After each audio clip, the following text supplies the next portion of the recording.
ओम नमस्ते जी। आपका स्वागत है आपका अपना चैनल आओ वेद पढ़े में। इस चैनल पर केवल आचार्य प्रदीप कुमार शास्त्री जी का ऑनलाइन व ऑफलाइन शास्त्रीय कक्षाओं के वैदिक व्याख्यान उपलब्ध होंगे। अपने चैनल पर आने वाले वीडियो की सूचना पाना चाहते हैं तो लाइक और सब्सक्राइब करें तथा घंटी के बटन को दबाएं, जिससे कि वीडियो अपलोड होते ही सबसे पहले सूचना पा सकें। वेद पढ़ें पढ़ाएं, सुने सुनाएं, वेद का संदेश घर घर पहुंचाएं। ऋषि ऋण को चुकाएं, अपना कर्तव्य निभाएं, जीवन सफल बनाएं।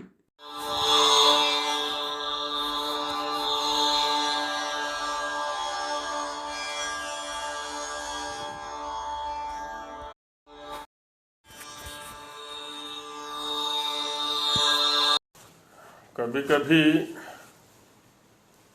यात्रा करते हुए पीछे मुड़ करके भी देख लेना चाहिए यात्रा ठीक मार्ग पर चल रही है कि नहीं चल रही है। और थोड़ा सा पीछे की ओर मुड़ करके देख लेते हैं। सिंहावलोकनम सिंहावलोकन कर लेते हैं, क्योंकि विषय लंबा हो गया है। कहीं ऐसा ना हो कि आगे दौड़ पीछे छोड़ वाली घटना घट जाए हमारे साथ में। तो कभी कभी करते रहेंगे, कभी अचानक कर लेंगे, कभी योजना पूर्वक कर लेंगे। तो ये आपके यहाँ समस्या होगी, बाकी लोगों ने समर्थन कर दिया है कि आवाज़ बहुत अच्छी है। तो सीमा बहन जी बताएंगी यज्ञ में मंत्रों का प्रयोग क्यों किया जाता है। ओम नमस्ते आचार्य जी। जी मंत्रों का प्रयोग का विधान किया गया है। जैसे विनियोग जो मंत्र संकेत करता है जिस विषय का, तो वैसा हम उसमें उस आहुति मतलब अपना उस आशय से आहुति प्रदान करते हैं। और वेद मंत्रों की रक्षा भी होती है, यह भी कारण है। वेद मंत्रों की रक्षा होती है और जो कार्य हम कर रहे हैं उसका देता है वैसा हम उसका अनुकरण करते हैं। माने उस मंत्र में उसका विधान किया हुआ है, उस कर्म का, उस क्रिया का। हाँ जी। इसलिए हमें वेद मंत्रों का प्रयोग करना चाहिए। और ईश्वर का ही वो वचन होता है, तो उससे अच्छा वचन किसी का नहीं। तो ये अगले प्रश्न में आएगा। अभी तक तो ये था कि वेद मंत्रों का प्रयोग क्यों करना चाहिए। अब इसी से मिलता हुआ प्रश्न है कि वेद मंत्रों का ही प्रयोग क्यों करना चाहिए। सुशीला जी, हम लौकिक वाक्यों का भी तो प्रयोग कर सकते हैं, दोहे प्रयोग कर लें, श्लोक प्रयोग कर लें, चौपाई प्रयोग कर लें। ओम नमस्ते आचार्य जी जी बहन जी। वेद मंत्र हमें, वेद मंत्रों से हमारे जिस जिस जिस चीज की हमारी इच्छा होती है, वेद मंत्र जो आदेश देते हैं उनका हम वेद मंत्रों का प्रयोग करते हैं तो वो हमारे जीवन में उपयोगी सिद्ध होते हैं। नहीं, वेद मंत्रों का ही प्रयोग क्यों करें। ये तो अन्य लौकिक वचन भी तो हैं अच्छे अच्छे, उनका प्रयोग कर लें हम। वेद लौकिक होने से वो हमारे उपयोगी नहीं हो सकते, क्योंकि वो ईश्वरीय वाणी नहीं है। वेद मंत्र ईश्वरीय वाणी है, वेद मंत्र ईश्वर के आदेश में, इसलिए हमें वेद मंत्रों का प्रयोग करना चाहिए। यदि हमें लौकिक वाक्य अच्छी प्रकार से समझ में आते हैं और वैदिक वाक्य अच्छी प्रकार समझ में नहीं आते हैं, तो लौकिक वाक्य बोल करके आहुतियां दे ले। लौकिक वाक्य कभी भी समकालीन होते हैं, वो कभी भी पूर्ण नहीं हो सकते, क्योंकि वो ईश्वरीय वाणी, वेद की वाणी नहीं है। इसलिए वेद मंत्रों का प्रयोग ही करना नहीं, ईश्वरीय वाणी के प्रति ही आग्रह क्यों हो रहा है आपका। क्योंकि ईश्वर के द्वारा सारा संसार हमें प्रतीत हो रहा है, जो दिया हुआ है सब देख रहे हैं, सुन रहे हैं, जान रहे हैं। नहीं, केवल वेद मंत्र तक सीमित रही बहन जी, कि हम वेद मंत्र को हम ईश्वरीय वाक्य कहते हैं और ईश्वरीय वाक्य का ही प्रयोग करना चाहिए। क्यों, केवल ईश्वर की वाणी होने से ही प्रयोग करें या कुछ और भी हेतु है इसमें।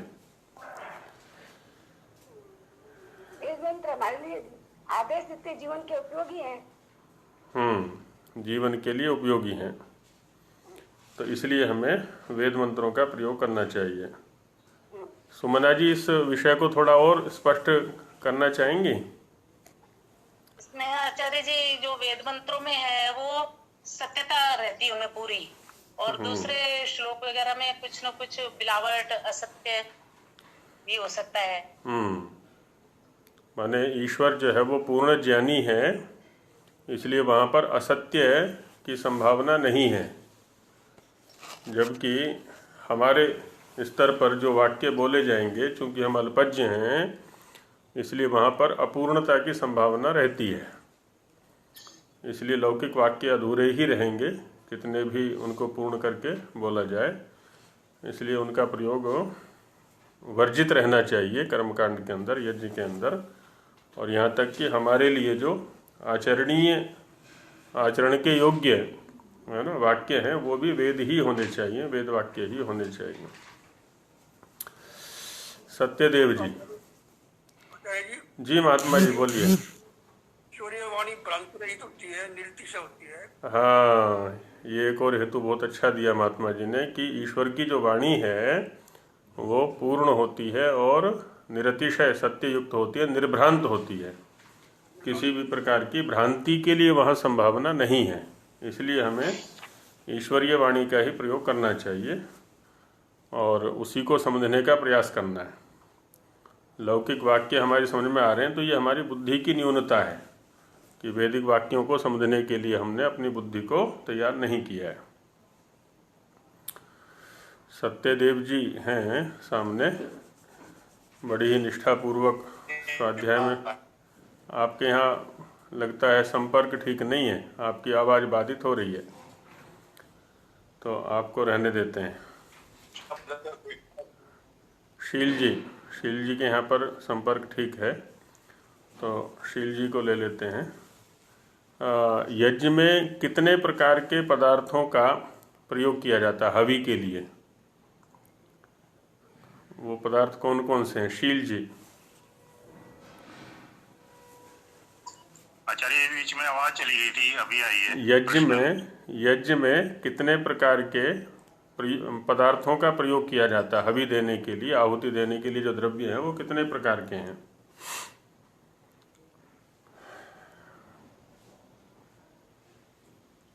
हाँ जी, शील जी। लगता है शील जी के यहाँ पर भी संपर्क जी। पुष्टिकर होते हैं। हाँ जी,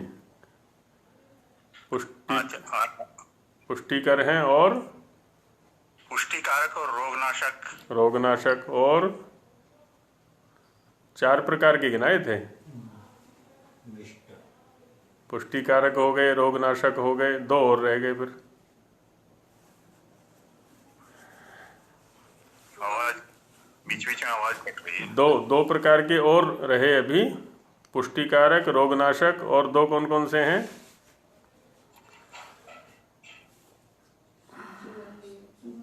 2 तो आचार्य जी ध्यान नहीं आ रहे। 2 ध्यान नहीं आ रहे, तो 2 महात्मा जी को ध्यान आ रहे हैं। महात्मा जी बोलना चाह रहे हैं। सुगंधित और मिष्ट। हाँ, सुगंधित और मिष्ट। तो महात्मा जी से ही दूसरा प्रश्न है कि इनको क्यों ना खा लिया जाए यज्ञ में डालने की अपेक्षा, अग्नि में डालने की अपेक्षा। अग्नि में डाल करके तो नाश हो जाता है, तो खाने से शरीर में लगेंगे तो सही वो। तो कौन सा पक्ष ठीक है? खाना ज़्यादा ठीक है कि अग्नि में डालना ज़्यादा ठीक है? आचार्य जी, अग्नि में डालना जो है सही है, क्योंकि किसी वस्तु का नाश नहीं होता, बल्कि रूप बदलता है। अग्नि में डालने से तो उसकी जो है जो शक्ति भी बढ़ जाती है। हाँ, नहीं ये तो ठीक है कि नाश नहीं होता है, लेकिन लाभ तो नहीं होगा ना। लाभ तो खाने से ही होगा। जी, वो एक ही व्यक्ति को लाभ होगा। और जो है अग्नि में जो है वो देवताओं का मुख है, हर देवताओं को भी जो है उसका भाग पहुंचेगा, हर प्राणी से जगत को पहुंचेगा, जड़ को सबको उसकी जो है उसका भाग, उसका हिस्सा जो है पहुंचेगा। जी, बिल्कुल ठीक बात है। तो जी सूक्ष्म होकर पूरे ब्रह्मांड में फैल जाता है।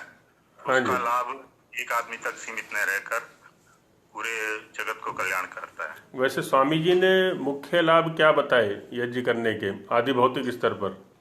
शील जी कुछ बता रहे थे। यज्ञ के और लाभ आदि भौतिक स्तर पर, प्राकृतिक स्तर पर यज्ञ से क्या लाभ मिला हमको? और उसमें तो वो जो पदार्थ अग्नि में डाला जाएगा वो सूक्ष्म होकर सर्वत्र फैलेगा। और वो जैसे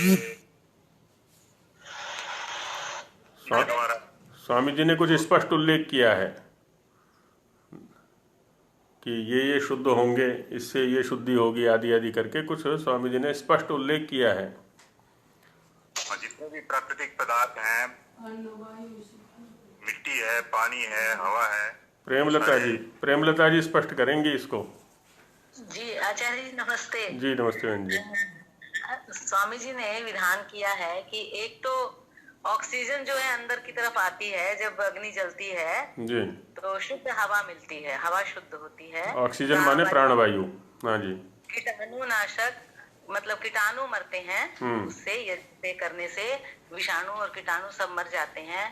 तीसरा क्या है कि जब ऊपर की ओर हवा वायु जो है उसको यज्ञ के धुएं को लेके उठती है तो बादल शुद्ध होते हैं और घने होते हैं। फिर उससे वृष्टि होती है, फिर उस वृष्टि से अन्न शुद्ध होता है। अन्न, औषधियां, वनस्पतियां सारी शुद्ध होती हैं। फिर हमें हर प्रकार से शुद्ध वायु, अन्न, जल सब प्राप्त होते हैं, जल शुद्ध होता है। हाँ बिल्कुल ठीक बात है। तो एक ये चक्रक व्यवस्था यहाँ पर बताई कि यज्ञ के माध्यम से पूरा चक्र सुरक्षित रहता है। ये जो कमरे एक में दर्शन का बताया था जी, हेतु दिया था कि प्रत्यक्ष आदि 8 प्रमाणों से भी। हाँ, वो नाश के प्रसंग में दिखाए थे कि किसी चीज का नाश नहीं होता है, कि दर्शन कितने प्रकार का है वो। तो 8 प्रकार का बताया था। बिल्कुल बिल्कुल। धर्मदेव जी कौन कौन से हैं वो प्रमाण धर्मदेव जी? प्रत्यक्ष, अनुमान, उपमान, शब्द, इत्रीय, अर्थापत्ति, संभव, भाव, इन करके मनुष्य सत्य इसी 8 ही है ये। हाँ ठीक बात है। 8 प्रकार के प्रमाणों की चर्चा यहाँ पर की गई है। चलिए बहुत अच्छा है। अब आगे बढ़ाते हैं विषय को। किन्हीं का कुछ विचारणीय तो नहीं है? चलिए। आचार्य जी, इसमें जो सविता का आपने बताया ना स्त्रीलिंग, वो समझ में नहीं आ रहा। सविता का क्या आपने बोला? सविता शब्द स्त्रीलिंग में आता है, सविता नहीं देवता। अच्छा। हाँ, ये जो देवता का कई चीजों को, जैसे देवता का जो पुल्लिंग भी है उन्हें भी देवता कहा गया है। हाँ, मैंने ये कहा था कि जो देवता शब्द है, अर्थ नहीं शब्द, हिंदी में तो पुल्लिंग में प्रयोग होता है इसका। संस्कृत में ये देवता शब्द स्त्रीलिंग है। हिंदी में जब हम स्त्रीलिंग कुछ कहना चाहते हैं तो उसके लिए देवी शब्द का प्रयोग करते हैं, है ना, देवी देवता। और जबकि संस्कृत में दोनों शब्द स्त्रीलिंग हैं, देवी भी और देवता भी। देव शब्द पुल्लिंग है। बाकी रही अर्थ की बात, तो अर्थ तो सामान्य है। वो पुल्लिंग भी हो सकता है, नपुंसकलिंग भी हो सकता है, स्त्रीलिंग भी हो सकता है, क्योंकि जहाँ जहाँ भी दिव्यत्व है, दिव्यत्व क्या क्या है वो, है ना, देने का गुण है, प्रकाशित होने का गुण है, प्रकाशित करने का गुण है, द्यु स्थान में होने का गुण है ना, ये सब जहाँ जहाँ हैं वो सब देव शब्द से कहे जाएंगे। देव कह लें, देवी कह लें, देवता कह लें, है ना, इनमें अर्थ के स्तर पर कोई अंतर नहीं है, केवल शब्द के स्तर पर अंतर है। देवी स्त्रीलिंग है, आवाज कट रही है आचार्य। देवी शब्द स्त्रीलिंग है, देवता शब्द स्त्रीलिंग है, देव शब्द पुल्लिंग है। तो ऐसा रहता है ये। जी, हो गया स्पष्ट? हाँ जी, एक बार और देखेंगे। हाँ जी उसको पढ़ के देखूंगी, सब समझ। हाँ देखिएगा, फिर चर्चा कर लेंगे, कोई बात नहीं जी। तो कल चर्चा चल रही थी देवता विषय को लेकर के कि मंत्र दो प्रकार के हो गए। एक जिनमें किसी देवतावाची शब्द का साक्षात उल्लेख है, अग्नि, वायु, वरुण, इंद्र आदि आदि, तो वो मंत्र उस देवता वाला कहलाएगा। दूसरा है कि जिन मंत्रों में किसी देवतावाची शब्द का साक्षात उल्लेख नहीं है, तो उन मंत्रों को हम कैसे जानें कि ये मंत्र किस देवता वाला है। तो इस विषय में कल निरुक्त का वाक्य उद्धृत किया गया था, उसकी व्याख्या स्वामी जी महाराज आगे करते हैं।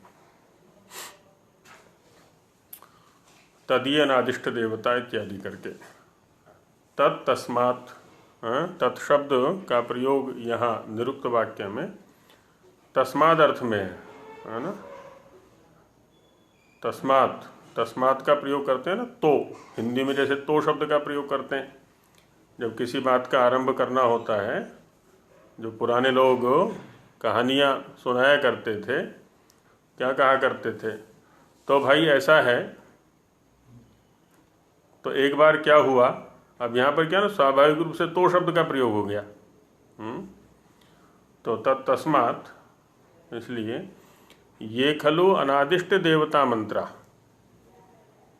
ये जो खलु निश्चित रूप से अनादिष्ट देवता मंत्रा, ऐसे मंत्र जिनमें देवता शब्द का आदेश नहीं है, कथन नहीं है, उच्चारण नहीं है, वो कैसे हो गए? अनादिष्ट देवता वाले मंत्र हो गए। आदिष्ट माने कथित और अनादिष्ट माने अकथित, जिनमें साक्षात कथन नहीं है।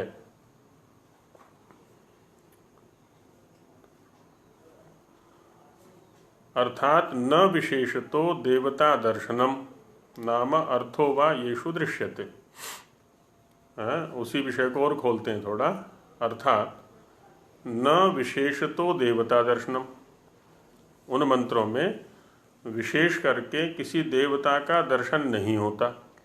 देवता का दर्शन नहीं होता अर्थात देवतावाची शब्द का उच्चारण वहाँ पर नहीं है। नाम अर्थोवा, या कोई वैसा अर्थ भी वहाँ दिखाई नहीं पड़ता है। येषु दृश्यते, जिन मंत्रों में नहीं दिखाई पड़ता है। तेषु देवतोपपरीक्षा कास्ति इत्यत्र उच्यते, तो उन मंत्रों में देवता की उपपरीक्षा, उपगम्य परीक्षा कैसे की जाए, तो इस विषय में आगे चर्चा रखते हैं, उत्तर समाधान करते हैं इसका निरुक्तकार कि यत्र विशेषो न दृश्यते तत्रैवं यज्ञो देवता यज्ञांगम वा इत्येतत् देवताख्यम इति विज्ञायते।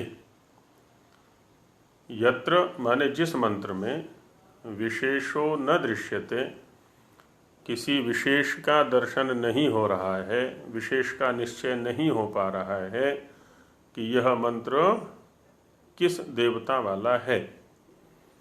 तत्र, उस मंत्र में या उस प्रकार के मंत्रों में, तत्रैवं यज्ञो देवता, है ना, जिस यज्ञ में उस मंत्र का विनियोग है, उस यज्ञ का जो देवता है वही मंत्र का देवता है। तो कर्म के आधार पर मंत्र की देवता का निश्चय हम इस प्रकार से कर सकते हैं,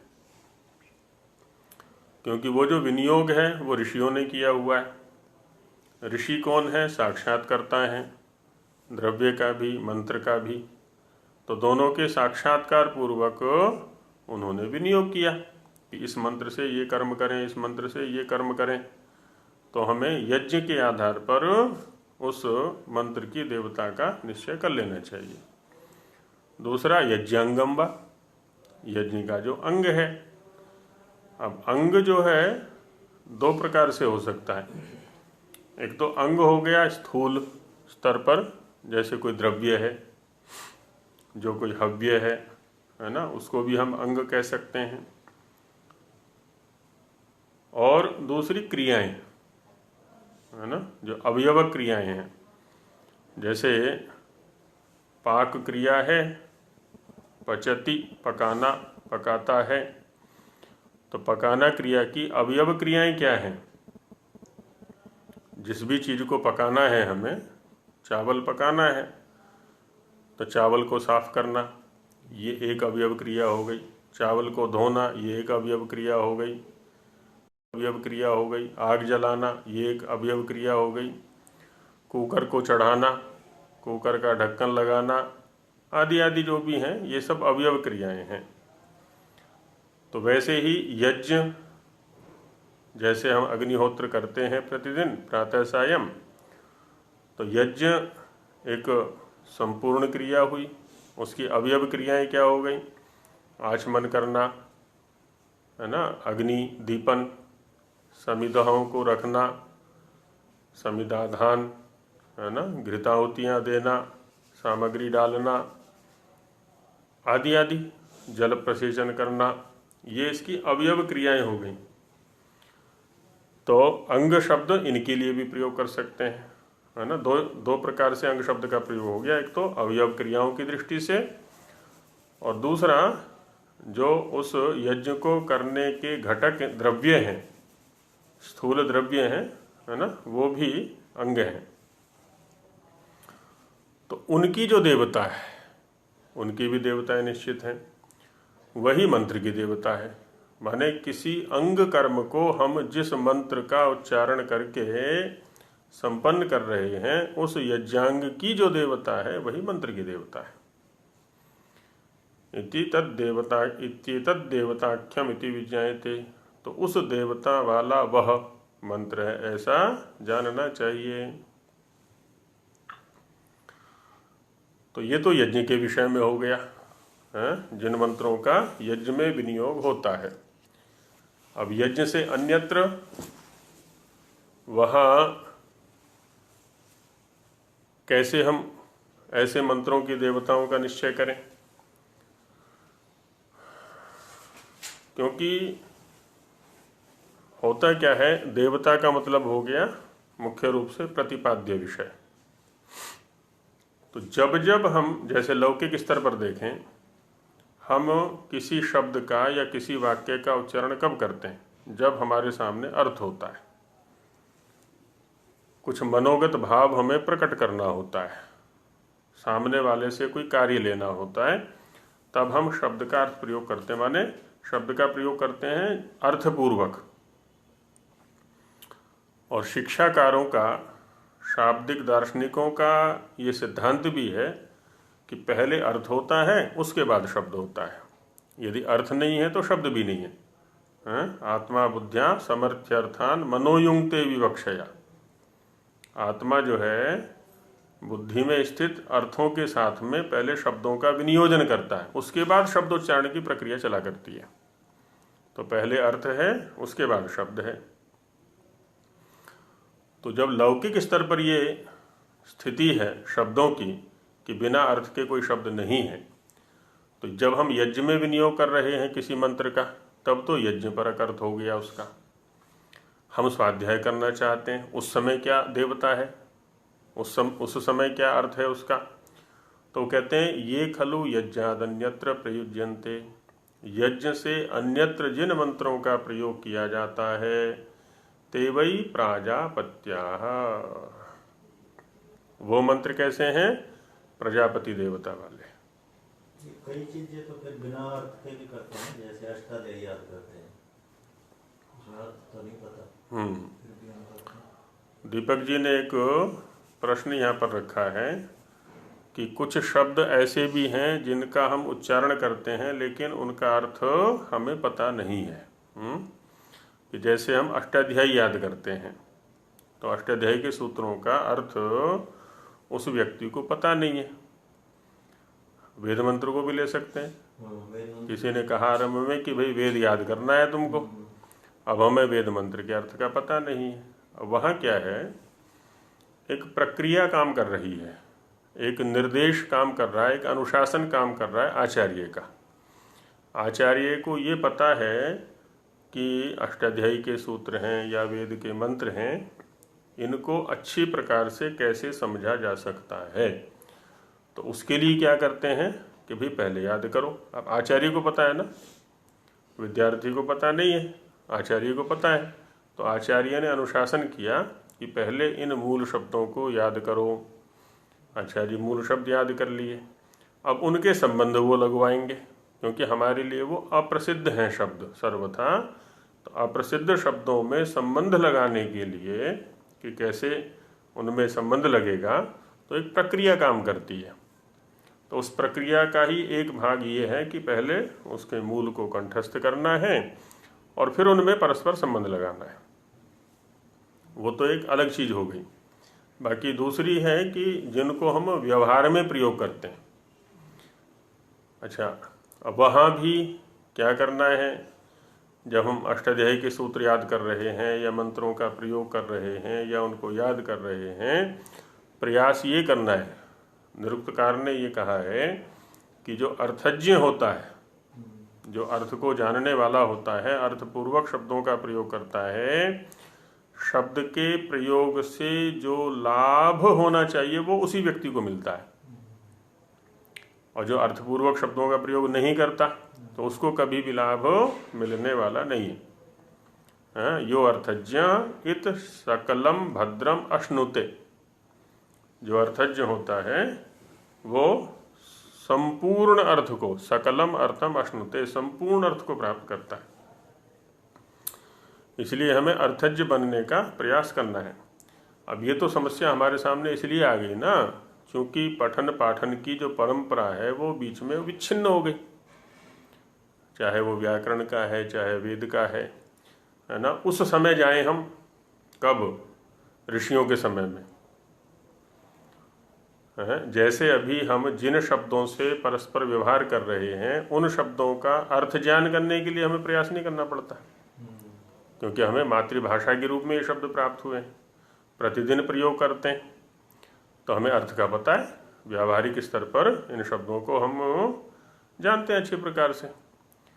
और एक काल वह रहा जबकि वैदिक भाषा ही हमारे प्रयोग की भाषा थी, तो क्या उस समय भी रटने की आवश्यकता रही होगी?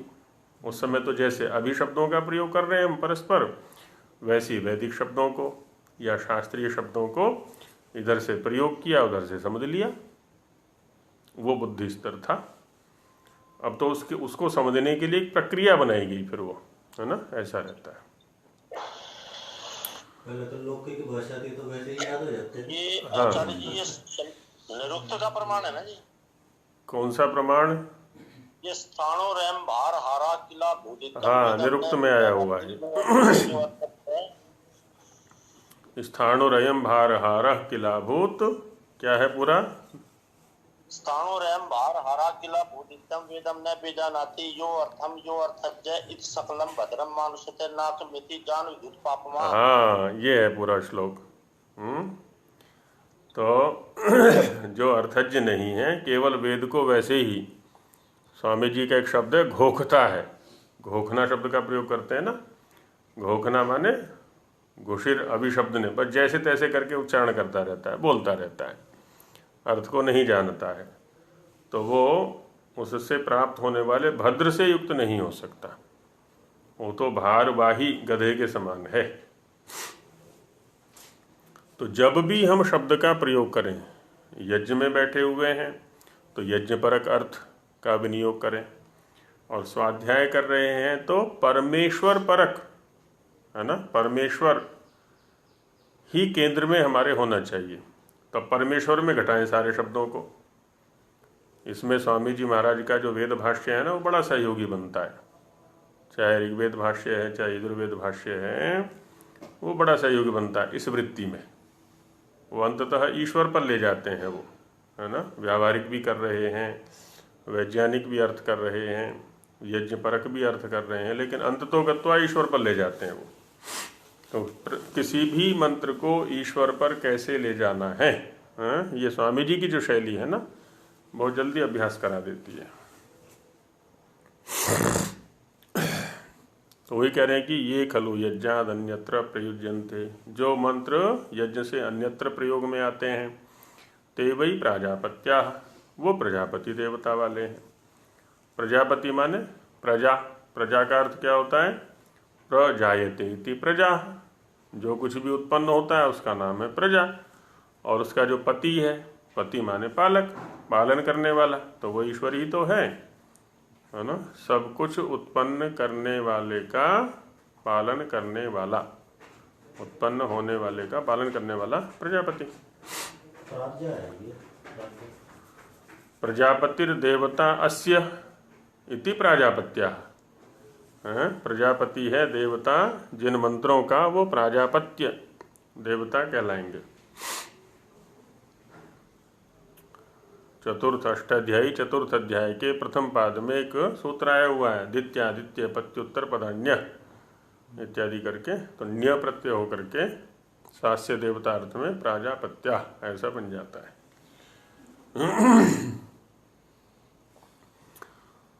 प्राजापत्या अर्थात परमेश्वर देवता का, परमेश्वर देवता वाले माने परमेश्वर ही देवता है। वहां पर परमेश्वर ही उनका मुख्य प्रतिपाद्य है।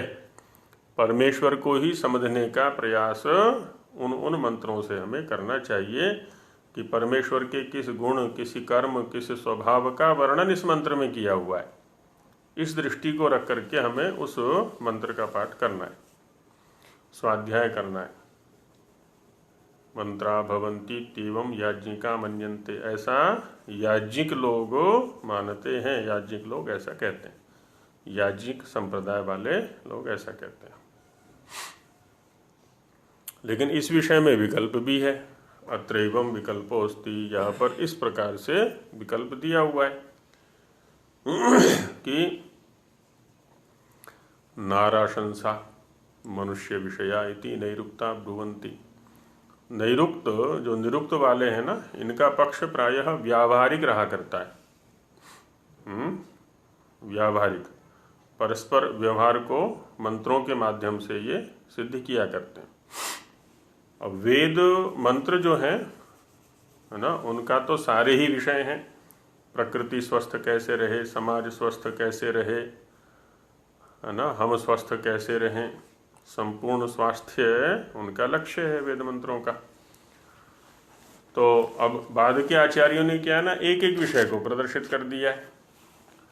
कोई प्रकृति परक अर्थ कर रहा है तो हमने उसको आदिदैविक या आदि भौतिक अर्थ कर दिया है, कह दिया है। कोई यज्ञ परक अर्थ कर रहा है तो उसको अधियज्ञ अर्थ कह दिया है। कोई आध्यात्मिक अर्थ कर रहा है, अलग अलग है। कोई व्यावहारिक अर्थ कर रहा है।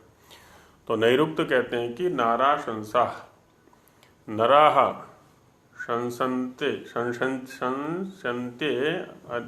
एभिरिति नारा शंसा, जिनके द्वारा नरों का शंसन होता है, नरों की स्तुति होती है, नरों के विषय में कथन होता है।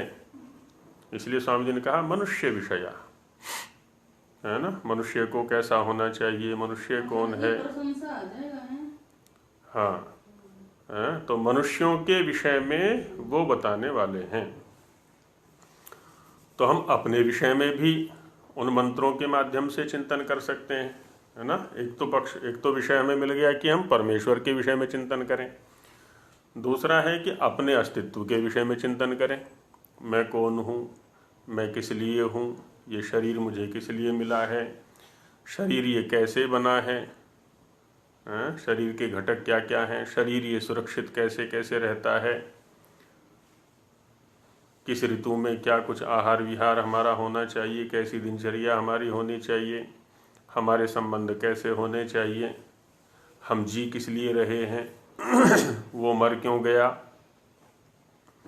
ये उत्पन्न किस लिए हुआ है, ये माँ किस लिए बनी है, ये पिता किस लिए बना है, या मैं कौन हूँ, मैं एक आचार्य हूँ, मैं एक पिता हूँ, मैं एक माँ हूँ, मैं एक बहन हूँ, मैं एक भगिनी हूँ, मेरा कर्तव्य क्या है। तो ये अपने अस्तित्व के ऊपर भी हम उन मंत्रों के माध्यम से चर्चा कर सकते हैं, चिंतन कर सकते हैं। वो भी आवश्यक है ना। परमेश्वर विषयक चिंतन ये तो प्रधान विषय है हमारा, लेकिन वहाँ तक पहुँचने के लिए अपने अस्तित्व का चिंतन करना ये भी परम आवश्यक है। प्रकृति के अस्तित्व का चिंतन करना ये भी परम आवश्यक है, समाज के अस्तित्व का चिंतन करना ये भी आवश्यक है। ये सब साधन है। तो ये चिंतन करना भी हमें मंत्र ही बताएंगे, वेद मंत्र ही बताएंगे। तो एक पक्ष जो नैरुक्तों का है वो यही कहता है। जी जी बोलिए। आचार्य जी, क्या इसी निरुक्त के कारण ही कुछ लोगों ने इतिहास पढ़ कर अर्थ लेने शुरू कर दिए वेदों के? जी बताता हूँ। सत्यदेव जी का पक्ष है कि वेद मंत्रों में कुछ लोग इतिहास भी निकालते हैं। तो इतिहास कहते किसको है? एक होता है नित्य इतिहास और एक होता है अनित्य इतिहास। जो अनित्य इतिहास है वो मनुष्यों का है कि एक पांडु राजा हुए थे, एक रावण हुआ था, एक राम हुआ था, एक कृष्ण हुआ था, आदि आदि करके, जो कि अन्य रामायण आदि ग्रंथों में इतिहास उपलब्ध है। रामायण में है, महाभारत में है, पुराण ग्रंथों में है ना, इनमें इतिहास उपलब्ध है। एक नित्य इतिहास होता है, जैसे पहले हमने चर्चा की थी ना कि एक शाश्वत सत्य होता है और एक नित्यता, एक प्रवाह नित्यता होती है और एक शाश्वत नित्यता होती है। तो प्रवाह नित्यता में भी पहले जैसे इन्होंने कहा कि दिवम च अंतरिक्षम च यथा पूर्वम अकल्पयत, अब ये भी इतिहास है।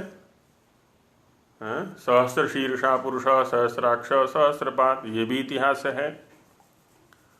तो प्राकृतिक घटनाओं का वर्णन वेद के अंदर है। इसी को कहा इंद्र वृत्र युद्ध, इंद्र और वृत्र के संग्राम का वर्णन वेद के अंदर है। तो नित्य इतिहास तो यहाँ पर है, लेकिन अनित्य इतिहास नहीं है। किन्हीं मनुष्यों की चर्चा हो वैसा नहीं है, क्योंकि यदि मनुष्यों की चर्चा इसमें से निकाली जाएगी तो स्वयं उन मनुष्यों ने भी वेद पढ़े थे। यदि उन मनुष्यों ने भी वेद पढ़े थे तो उन मनुष्यों से पहले वेद कैसे हुआ, है ना? वेद को तो बाद का होना चाहिए यदि उन मनुष्यों की चर्चा यहाँ पर है। समस्या हमारे साथ में ये हो जाती है कि वेद से देख करके हम नाम रख लिया करते हैं। वेद से देख करके नामों को रख लिया करते हैं। किसी का नाम अग्नि हो गया, किसी का नाम वायु हो गया।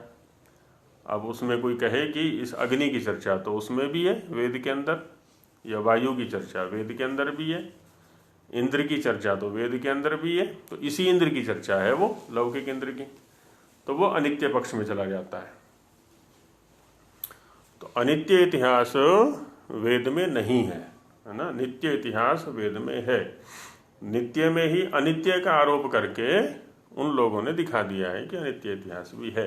नित्य इतिहास मतलब प्राकृतिक घटनाएं, मतलब जैसे अभी बताया ना मैंने, इंद्र वृत्र का संग्राम। इंद्र और वृत्र कौन? वृत्र माने मेघ, इंद्र माने सूर्य। अच्छा, तो ये झगड़ते रहते हैं हमेशा, जिससे बारिश होती है। हाँ, तो उससे बारिश हो जाती है, प्रजा सुखी हो जाती है। इंद्र जीत जाता है, वृत्र का वध कर करके इंद्र जो है जीत जाता है, उससे प्रजा सुखी हो जाती है। ये आलंकारिक वर्णन वेद में है। अब ये इतिहास, इस प्रकार के इतिहास बहुत सारे हैं। दिन और रात का झगड़ा मिलेगा मंत्रों में। हाँ, वो आलंकारिक वर्णन है, काव्यात्मक शैली है वो।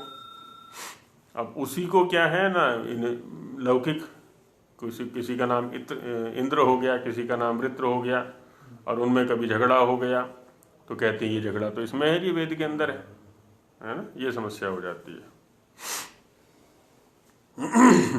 सायण भाष्य में इस प्रकार के इतिहासों की चर्चा है, अनित्य इतिहासों की चर्चा है। तो स्वामी जी महाराज ने उनकी अच्छी योजना लगाई हुई है कि ये अनित्य नहीं नित्य इतिहास है, प्राकृतिक घटनाओं का वर्णन है या आध्यात्मिक। अब देवासुर संग्राम है, अब देवासुर संग्राम जो है बाहर भी चल रहा है, हमारे अंदर भी चल रहा है, आदि आदि। तो उसको इतिहास बोलेंगे? हाँ हाँ बिल्कुल बोलेंगे, पहले भी चल रहा था, अभी भी चल रहा है। हमें शिक्षा लेनी है ना इतिहास से। तो पहले के लोग जो ऋषि थे वो कैसे देवासुर संग्राम पर हावी हुए, उन्होंने कैसे असुरों को, आसुरी वृत्तियों को पराजित किया, उसको सीखने के लिए हमें वो वेदों को पढ़ना पड़ेगा, क्योंकि वहीं पर उनके सूत्र मिलेंगे। इति हो आस। अब जैसे ऋग्वेद का दूसरा मंत्र है। तो मैंने ऐसे ध्यान होता है, ऋषि लिखते हैं इतिहास नहीं है वेद में, इतिहास। हाँ, इतिहास नहीं है का मतलब है अनित्य इतिहास नहीं है, उसका मतलब ये है। हाँ, है ना। उसके ऊपर अलग से पुस्तक भी लिखी हुई है यहाँ से, क्योंकि इसके ऊपर शास्त्रार्थ भी हुए हैं आर्य समाज के पक्ष की तरफ से। इतिहास भी हुआ, पौराणिक पक्ष रहा है कि इसमें इतिहास है, इधर का पक्ष रहा है कि वेद में इतिहास नहीं है। हाँ, लेकिन निरुक्त में बार बार इतिहास शब्द का उच्चारण आया हुआ है, इतिहासम आचष्टे, इतिहासम आचष्टे। और निरुक्त जो है यास्क इस समय, है ना, ऐसे हैं जो कि आर्ष परंपरा के संवाहक हैं। तो वहाँ निरुक्त के अंदर जो इतिहास शब्द बार बार प्रयोग किया है, तो वो इतिहास शब्द से क्या तात्पर्य है, तो वहाँ बताया गया है कि इतिहास शब्द से तात्पर्य वहाँ पर नित्य इतिहास से, प्राकृतिक घटनाओं को दिखलाने में तात्पर्य है। तो ये बिना अष्टाध्यायी के नहीं पढ़ सकते हम, निरुक्त हो गया, ये तो ऋषि दयानंद से पूछिए, ऋषि दयानंद तो मना कर रहे हैं। बता रहे हो, ये तो चीजें समझ में आती है ना। आती भी हैं और नहीं भी, दोनों ही बातें हैं। हाँ, आती भी हैं, नहीं भी आती हैं।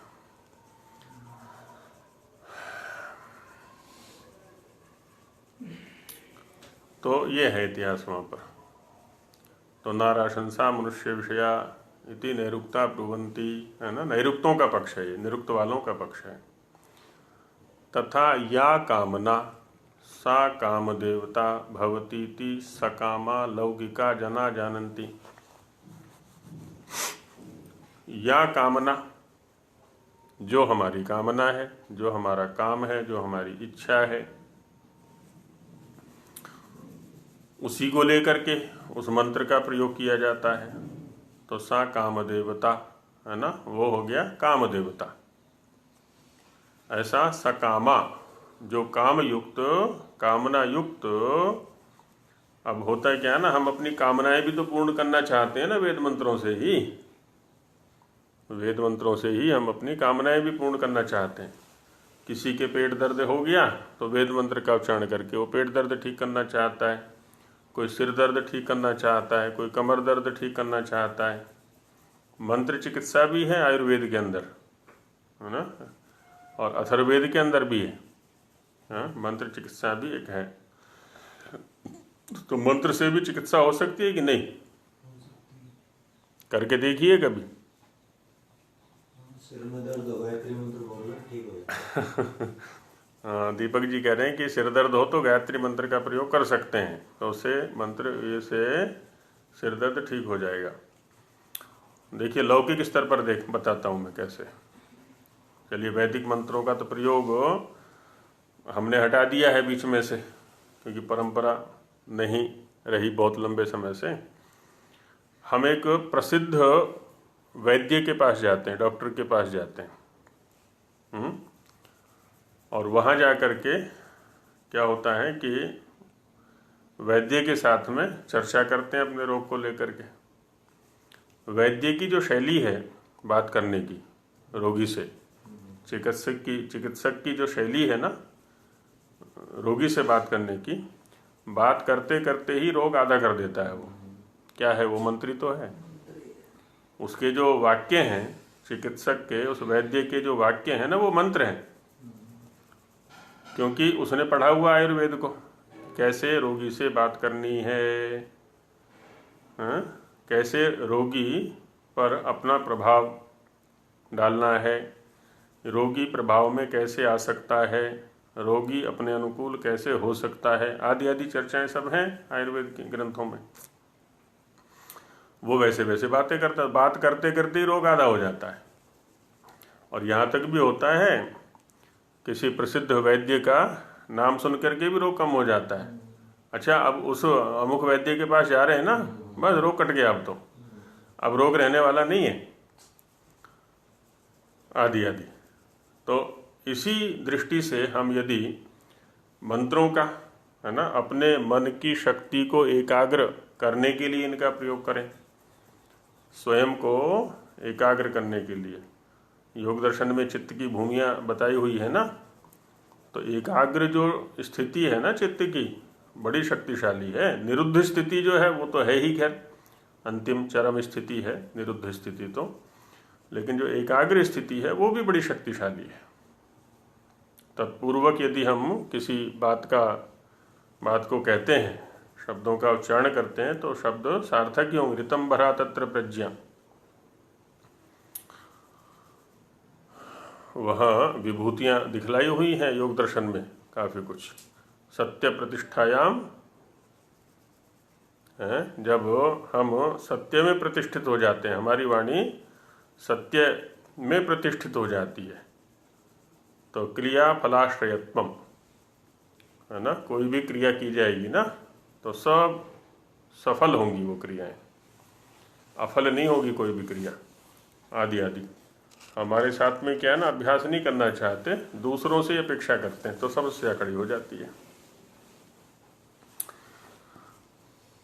तो सकामा लौकिका जना जानंती, है ना, जो सकाम कामयुक्त लौकिक जन है वो इस बात को जानते हैं। एवं देवता विकल्पस्य प्रायेण लोके बहुलम आचारोस्ति, इस प्रकार से देवता विकल्प, कोई देवता मान रहा है, कोई असल में कार्य बहुत सारे हैं हमारे, है ना। पुलु कामो ही मर्त्या, हमारी कामनाएं बहुत सारी हैं, और सारी कामनाएं मंत्रों से पूर्ण होनी है, मंत्र पूर्वक पूरी होनी है, मंत्र पूर्वक ही हमें पूरी करनी चाहिए। यह हमारा आग्रह होना चाहिए कि हम प्रत्येक काम को, प्रत्येक कामना को मंत्र के माध्यम से पूरा करेंगे। तो जो दिशा रहेगी, जो उपाय रहेगा ना, वो सही रहेगा, उचित रहेगा, सत्य रहेगा। तो देवता विकल्प प्राय करके लोक में हुआ करता है। बहुलम आचारोस्ति क्वचित, वो यज्ञ प्रार्थना में भी आता है, कामनाएं पूर्ण हो यज्ञ से नर नारायण। तो पूर्ण करने का प्रयास तो नहीं करते हम, तो हम ये चाहते अपने आप, अपनी तप हम नहीं करना चाहते बिल्कुल भी। हम ये चाहते हैं कि केवल सामग्री डाल दें, यज्ञ में घी डाल दें, या कुछ होते हैं कि पैसे दे दें, बस पैसे देने से हमारी कामनाएं पूर्ण हो जाएं।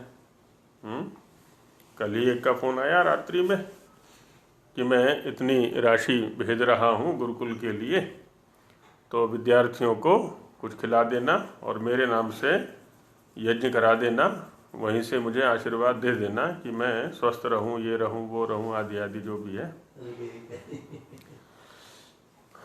नहीं, इस दृष्टि से तो ठीक है कि चलो हमारे पास समय नहीं है, तो हम एक पवित्र कार्य कर रहे दूसरे लोगों को सहयोग कर दें, और वो निश्चित रूप से वो भी एक पुण्य जमा हो रहा है, पुण्यार्जन हो रहा है मेरे पक्ष में, लेकिन उतने स्तर का ही पुण्य अर्जित होगा वो। अब हम कामना करें और वो विरुद्धाचरण करे, है ना, शराब आदि का सेवन करे, या और दिनचर्या का ठीक से पालन ना करे, आदि आदि कुछ भी करे, तो उससे क्या होगा, जीवन क्षय होगा। ऐसा होता है। काम के अनुसार चरित्र भी हमारा होना चाहिए। क्वचित देवदेवत्यम कर्म, है ना, हमारे कर्मों में कहीं तो देव दिव्य गुण कर्म स्वभावों को अर्जित करना हमारा प्रधान लक्ष्य रहता है, तो उस दृष्टि से मंत्रों को उच्चारण करें, मंत्रों का प्रयोग करें हम। मातृदेवत्यम, माता के कितने उपकार हैं, माताओं के कितने उपकार हैं, उसमें मातृवत परदारेषु परद्रव्येषु लोष्टवत आत्मवत सर्वभूतेषु यह पश्यति स पंडिता। तो मातृवत परदारेषु सारी की सारी माताएं ही हैं। अच्छा, माता कौन है? अब देखिए, व्यापक स्तर पर यदि सोचें, मांग माने धातु से मातृ शब्द बनता है, मांग माने, जो हमें मानयुक्त बनाती है, हमें मानयुक्त बनाती है, उसका नाम है माता। जैसे एक पत्थर है, पड़ा हुआ है। अब एक व्यक्ति ने क्या किया, उसको एक मान में ढाला, एक प्रमाण में ढाला, कोई वस्तु विशेष बना दी उसकी। और वस्तु विशेष बनाते ही क्या है ना, वो कीमती हो गया पत्थर। उसको कुछ सामान रखने का पात्र बना दिया, कटोरा बना दिया, या कुछ और मेज बना दी, और कोई पत्थर को आकार दे करके कुछ उपयोगी बना दिया, है ना। एक मान दिया उसको, एक प्रमाण दिया, एक माप दिया। तो मापने से क्या हुआ, वो उपयोगी बन गया। यही कार्य माँ भी करती है, विभिन्न प्रकार के संस्कारों को दे करके, आचरणों को दे करके, आहार विहार दे करके, शरीर दे करके कितना उपकार करती है। वो भी देव है। तो मातृदेवत्यम, विद्वद्देवत्यम, विद्वानों का कितना उपकार है हमारे पास। एक विद्या परंपरा को हम तक पहुंचा रहे हैं, कितना बड़ा उपकार है। ज्ञान की परंपरा को हम तक पहुंचा रहे हैं। वेद की, वैदिक वाङ्मय की, ऋषियों की परंपरा को हम तक पहुंचा रहे हैं। वो परंपरा हम तक न पहुंचती तो हम न जाने कितने अंधकार में भटकते रहते। वो भी देव हैं। अतिथि देवत्यम, अतिथि जो समाज में इधर उधर भ्रमण किया करते हैं, उनसे बहुत सारे अनुभव मिला करते हैं हमें। बहुत सारी समस्याओं का समाधान सहज रूप से हो जाता है उनके संपर्क में आने से, क्योंकि उनको पता है कैसे समस्याओं का समाधान किया जाता है। पितृदेवत्यम, पिता माने पालक, तो जो पालक शक्ति है, जो पालन करने वाली शक्ति है, वो भी देवता है। निर्माण करने वाली शक्ति देवता, ज्ञान देने वाली शक्ति देवता, पालन करने वाली शक्ति देवता। तो इनके प्रति हमारा क्या कर्तव्य है, इनसे हम कैसे लाभ लें और इनको कैसे लाभ दें, ये भी हमें मंत्र ही बताएंगे। तो उन मंत्रों का विनियोग इन कार्यों में करना है हमको। जितनी भी सहयोगी शक्तियां हैं, मनसा परिक्रमा मंत्रों का पाठ प्रतिदिन करते हैं हम, उसमें क्या क्या आए हुए हैं, है ना। तिरश्चिराजी, जो तिरछे चलने वाले हैं ना, कीट हैं, पतंग हैं, पशु हैं, पक्षी हैं, ये भी देवता हैं हमारे लिए। ये कितना श्रम करते हैं हमें सुरक्षित रखने के लिए। कोई मल की सफाई कर रहा है, कोई दुर्गंध की सफाई कर रहा है, कोई विष की सफाई कर रहा है ना। हम कितना दुर्गंध छोड़ रहे हैं और ये सफाई में लगे हुए हैं सारे के सारे। कोई भूमि के अंदर सफाई कर रहा है, कोई भूमि के ऊपर, कोई वायु में, कोई वृक्षों पर, है ना। सब सहयोगी हैं हमारे लिए ये सारे के सारे। तो इस प्रकार से इनके प्रति भी हमारे कर्तव्य है कि ये सुरक्षित रहें। हम हैं कि उनको मार मार के खा जाते हैं, वो हमारी सुरक्षा में लगे हुए हैं और हम उनके विनाश में लगे हुए हैं। सब पितृकोटि में आ जाएंगे। चैते पि पूज्याः, ये सब पूजा के योग्य हैं। पूजा के योग्य हैं का मतलब ऐसा नहीं कि इनको बैठा करके इनके सामने अगरबत्ती धूप बत्ती जलाएं, इनके चरणों में फूल चढ़ा दें ले जा करके, अपितु सत्कर्तव्याः सन्ति, ये सब सत्कार के योग्य हैं। इनका आदर करें, इनका मान करें, इनकी सेवा करें। अतस्तेषाम उपकार कर्तृत्व मात्रमेव देवतात्वमस्ति इति विज्ञायते। इसलिए अब इनके प्रति देवतात्व क्या है, ये देव कैसे हैं, चूंकि ये उपकार करते हैं हमारा, तो उपकार करने वाले, है ना, हमारा उपकार करने वाले होने के कारण से ये सब देव हैं। मंत्रास्तु खलु यज्ञ सिद्धये मुख्य हेतुत्वात्, जो मंत्र हैं ये वो यज्ञ की सिद्धि में मुख्य हेतु, क्योंकि सारा वर्णन तो मंत्रों से ही प्राप्त होना है हमें। किसको क्रिया करनी है, किस लिए क्रिया करनी है, किन द्रव्यों से क्रिया करनी है, किस काल में क्रिया करनी है, ये सब तो मंत्र बताएंगे हमको। तो मुख्य हेतु मंत्र ही है यज्ञ सिद्धि में। तो याज्ञ देवता एव सन्ति इति निश्चीयते, यज्ञ के प्रसंग में तो यज्ञ ही देवता है इनका, मंत्रों का ऐसा निश्चय से जानना चाहिए। तो चलिए, अभी समय हो गया है पूरा, तो अभी पाठ को बस करते हैं। ओम सहना भवतु सहनौ भुनक्तु सह वीर्यं करवावहै न वर्धितमस्तु मा विद्विषावहै। ओम शांति शांति शांति। सभी को नमस्ते जी। नमस्ते।